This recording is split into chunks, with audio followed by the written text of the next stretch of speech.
কেশপুরে বাবার সাথে প্রচারে দেব, জনপ্রিয়তায় ছাড়িয়ে গিয়েছে ছেলে। ছেলের নাম সবার মুখে মুখে, যদিও তার বাবার নাম অতটা পরিচিত নয়। গর্বিত বাবাকে আজ দেখা গেল ছেলের হয়ে প্রচারে। বাবা গুরুপদ অধিকারী পৌঁছে গিয়েছিলেন কেশপুরের আনন্দপুরে ছেলে দীপক অধিকারী দেবের প্রচারে, আর ছেলেও বাবাকে পাশে নিয়েই খোশ মেজাজেই প্রচার করলেন। ছেলে বিদায়ী সাংসদ ও ঘাটাল লোকসভার তৃণমূলের প্রার্থী। কেশপুরের মহিষাদহ গ্রামে দেবের বাড়ি।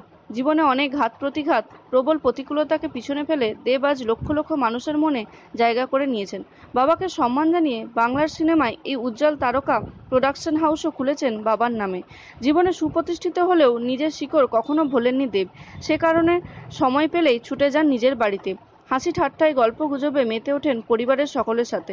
মাটিতে পা রেখে চলা সেই দেব এইবার ঘন ঘন বাড়ি যাচ্ছেন।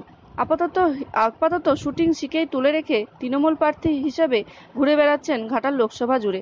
ঘাটালে একটা বাড়িও নেওয়া হয়েছে দেবের থাকার জন্য।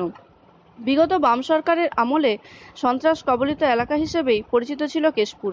শুধুমাত্র তৃণমূল করার অপরাধে বহুজন শহীদ হয়েছেন এই কেশপুরেই। কেশপুরে সিপিএমের দাপট এতটাই ছিল যে প্রতিবেশী বাড়িতে কেউ এলে তার উপরও নজরদারি চালানো হতো। এই কেশপুর থেকে লক্ষাধিক ভোটে বারবার জয়ী হতে গিয়ে দেখা গিয়েছে বাম প্রার্থীকে।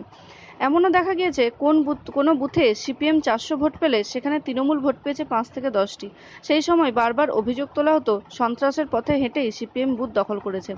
আর সেই সিপিএম পরিবার বেড়ে ওঠা দেব মানুষের জনসমর্থনের ওপর ভরসা রেখেই দ্বিতীয়বারের জন্য ফের সাংসদ হয়ে দিল্লি যাওয়ার ব্যাপারে যথেষ্ট আশাবাদী ঘাটালের তৃণমূল প্রার্থী। কেশপুর থেকে সৌরভ পালের রিপোর্ট, ঘাটাল নিউজ।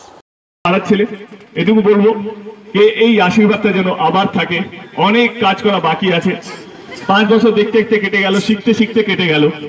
যদি আরো সুযোগ পাই আগামী 5 বছর আরো অনেক কাজ হবে, অনেক কাজ করব আপনাদের জন্য, আপনাদের পাশে থাকবো, সেই দায়িত্ব নিয়ে বলছি। ভালো থাকবেন।